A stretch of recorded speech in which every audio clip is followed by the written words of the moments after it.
الوجبة بتاعت النهاردة 90% من الشعب المصري بيعملها، سهلة وبسيطة وبتأكل الصراحة وبتشبع. اللهم صل وسلم وبارك على سيدنا محمد وعلى آله وأصحابه أجمعين. يا صباح الهنا، يا صباح السعادة، ازيكم عاملين ايه؟ أخباركم ايه؟ النهاردة بقى إن شاء الله الفيديو بتاعنا هنفطر مع بعض. هفطر كده، حضر الفطار. وأنا نزلت ابني الحضانة. حضر بقى الفطار معاكم. هفطر كده فطار بسيط، وبعد كده هو بقى ايه، نحضر الغدا وفي شويه مواعين نعملهم مع بعض، وحبه غسيل نحطهم في الغساله. يعني روتين بسيط كده وخفيف وظريف. يلا بينا نبدا الفيديو. واحب بس ارحب بكل اللي انضموا بالقناه جديد. اهلا وسهلا بيكم، نورتوني وشرفتوني، ويا رب القناه تكون عجبكم وعند حسن ظنكم. يلا بينا. الناس اللي متابعيني عارفين ان انا الولاد لازق ده في رمضان ومش عايز يخرج. ده كانت الرخامه كلها. دلوقتي بحاول كل يوم اعملها، يا اما اقول لو ما اشتغلش هغير الرخامه. انا بقول المعلومه دي عشان الناس اللي ايه داخله القناه جديد.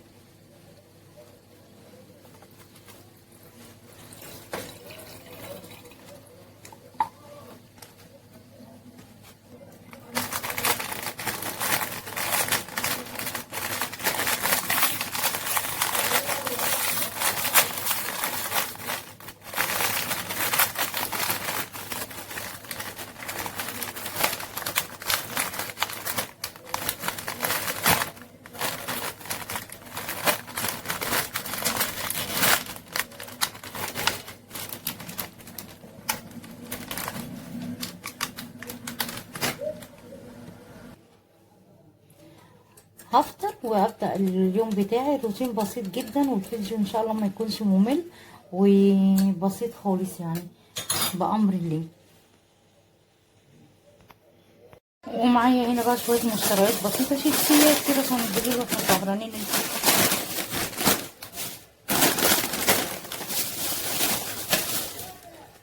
مصاصه العمر، في حاجات جبتها من السوبر ماركت الصبح، لبن، شيبسيات زي ما قلت لكم، عصاير،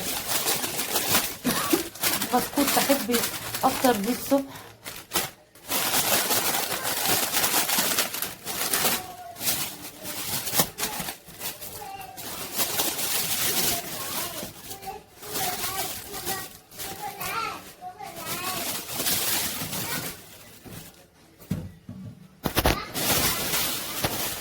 هعمل حبه كركديه كده. هرفع الكركديه على النار لحد ما اصب المواعين.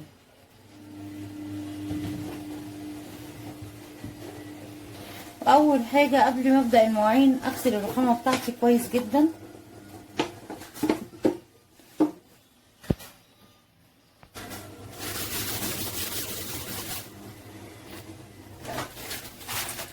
بصوا الرغاوي دي، انا بعشق الرغاوي دي.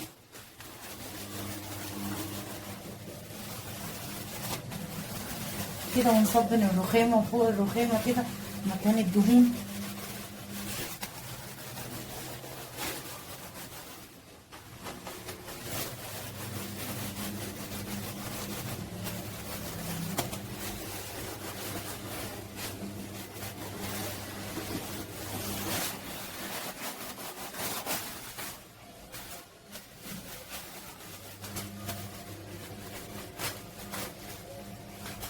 بص الدهون، المطبخ صغير فبيجمع ايه دهون. احنا نغسل كده فوق الحوض كل يوم، كل يوم لازم الرخامه دي، ولو امكن كل ما تخش تغسلي المواعين يكون افضل يعني.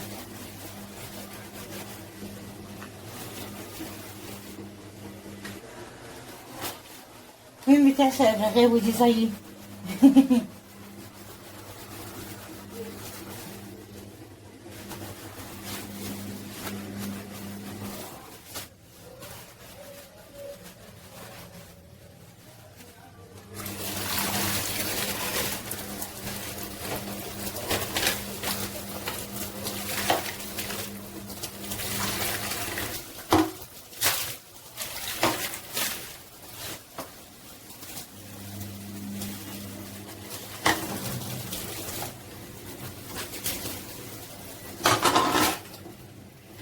كده غسلت الرخامة، رجعتي بتاعتي المعالق، وارجع برطمان السمنة كمان مكانه. ونخش بقى على حبة المواعين دي. اهم حاجة لازم انضف الرخامة الاول عشان اعرف اغسل المواعين، واغسل الحنفية كده. وهنا اصلا انا ما بحبش انام واسيب مواعين في المطبخ، فهنا طبقين الصبح الولاد معرفش عملوا فيهم ايه قبل ما ينزلوا. لكن انا بطبيعتي يعني نادرا، مش هقول لكم ان انا ما بسيبش، لا والله ساعات بسيب، ببقى تعبانه وما اقدرش اغسل المواعين، بسيب شويه مواعين في المطبخ. لكن انا الصبح ما كانش عندي مواعين. ده هنا معرفش طبق حضرت فيه، سلقت بيض وحطيته، معرفش طبق ايه يعني. الولاد هنا دول اللي عاملين لي مواعين دي الصبح قبل ما ينزلوا. بس وادي الحوض بتاعي. هو انا عايزه اقول لكم بقى محدش يغلط غلطتي. انا حطيت، عارفين انتوا فلاش بتاع البقع؟ بصوا هوريكم. بصوا فلاش بوظ لي الحوض ازاي، وخلى الحوض يبقع ازاي. محدش يحط فلاش خالص في الحوض، خلى الاستانلس لونه يغير.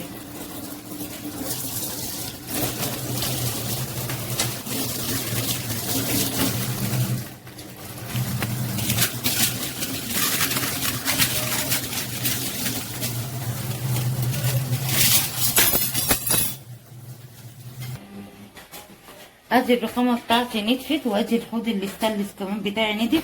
اهي دي بقى يا بنات اللي بقول لكم اهي عليها البقع دي، شايفين؟ دون فلاش. بصوا فلاش حرق الاستانلس ازاي.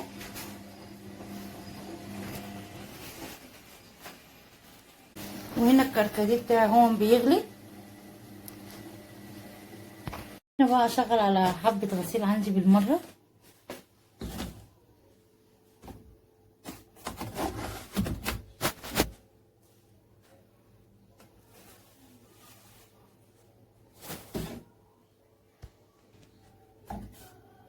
هنا عقبال بقى ما البرنامج بتاعي يخلص احضر الغدا بالمره، عشان اخرج من المطبخ ما يبقاش ورايا حاجه. معايا هنا بقى الفرخه غسلها كويس جدا طبعا زي ما انتم شايفين. طبعا ما رضيتش اطول عليكم الفيديو. معايا هنا هنعمل بقى الوجبه اللي كل البيوت المصريه بتعملها، رز وملوخيه وفراخ. معايا فرخه هي غسلها كويس جدا، معايا الملوخيه هي، معايا التوابل، معايا الرز والشعريه. وهنا بقى مقطعه بصل وورق لورا وفلفل اسود وزعتر وبشره جوز الطيبه هي. هنحط الفراخ، هضيف التوابل بتاعتي. هنا الفراخ بتاعتي بتغلي اهي. اجيب حله بقى صغيره كده واعمل الملوخيه، اخد الشوربه اعمل الملوخيه. الشوربه بتاعتي هي هنزل فيها بقى الملوخيه.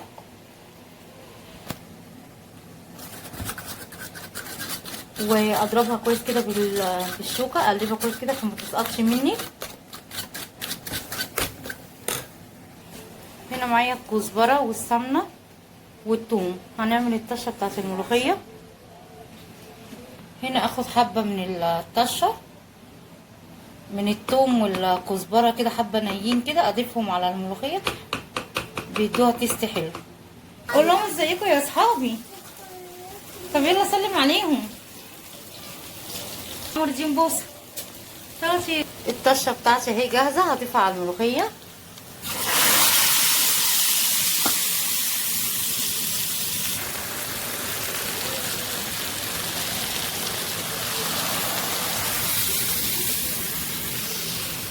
ونغطيها دقايق ونعينها تاني عشان ما تسقطش.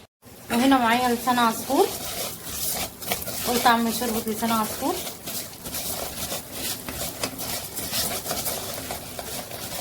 والملوخيه بتاعتي شلت الغطا من عليها هي، والشوربه طفيت عليها بالفراخ. ونحمر حبه لسان عصفور جنب اللحمه. هنا انا طلعت الفراخ بتاعتي من الشوربه عشان احمرها، واللسان عصفور اهو بحمره.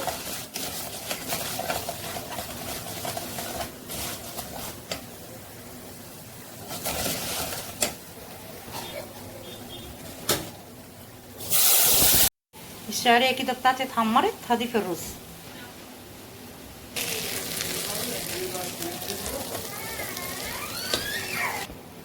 هضيف له بقى الشوربه بتاعته. الرز بتاعي خلاص اتشرب، حاطه الزيت اللي هحمر فيه الفراخ، وهدي الشوربه بتاعتي خلاص طفيت عليها. هنا بحط الفرخه بحط الفرخه تتحمر. بصوا ماسكه الشوكه وبحط بايدي، ما بعرفش احط بالشوكه ولا بالمساكه. كده الفرخه بتاعتي اهي بتتحمر. بصوا ما بعرفش استخدم المساكه قوي، بحب احطها بايدي. كده الفرخه بتاعتي بتتحمر اهي. وهنا قلت اعمل طبق سلطه لحد ما الفرخه تتحمر. انا كده الفيديو بتاعي انتهى، وانا كده خلصت الاكل. اتمنى يا رب يا رب الفيديو يكون عجبكم وما يكونش طويل عليكم، ويكون يعني دمه خفيف. ده طبق السلطه بتاعي، وده الكركديه اللي احنا عملناه. سقع بقى يا بنات، وعايزه اقول لكم سقع جدا جدا جدا يا اخواتي يا حبايبي يا اصدقائي. ودي الفراخ المحمره المقرمشه، والرز المفلفل، وطبق الملوخية، الأكلة الأصلية للشعب المصري، اللي كل الشعب المصري 90% من الشعب المصري بيعمل. الرز والفراخ المحمرة الجميلة والملوخية، وطبق اللسان عصفور.